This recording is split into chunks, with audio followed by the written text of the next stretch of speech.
তুমি কি মরবা না? তুমি কি কবরে যাইবা না বাপ?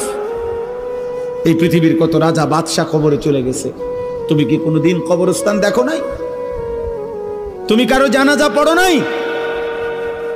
তুমি কি কোনো মানুষের লাশ দেখো নাই? আমি 5 দিন আগে আমার জ্যাঠার সাথে কথা বলে আসছি, বাড়িতে খোঁজ খবর নিছি। 5 দিন পরে আমার জ্যাঠা মারা গেছে। আমি জ্যাঠার দিকে তাকাইয়া বাড়িতে গিয়া দেখছি আমার এই সেই মানুষটা যার সাথে আমি কথা বলছি, উনি নাই, চুপ হয়ে গেছে, হাত নড়ে না, পাও নড়ে না। আমি জানাজা পড়াইছি আমার জ্যাঠার, তো জানাজার আগে আমি আমার জ্যাঠার কবরটা খালি, তখন কবরে রাখে নাই।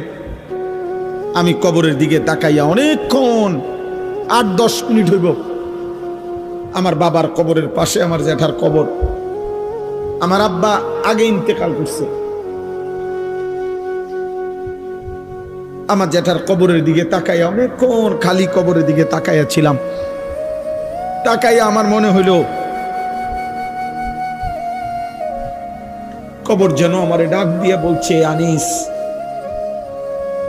আমার কাছ থেকে 1 মুঠ মাটি দিছিলাম আমি তোমার জ্যাঠারে বানাইবার জন্য, আজ আমার মাটি আমি ফেরত নিলাম।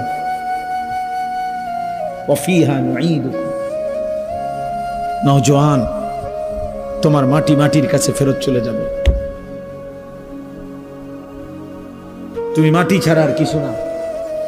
তোমার এই চোখ, নাক, কান, হাত, পাও, হ্যাঁ, এটা চোখ, নাক, কান, মাটি, মাটি, ওই মাটির টুকরা। ওয়ালাকাদ খালাকনাল ইনসানা মিন সুলালাতিন মিন তিন,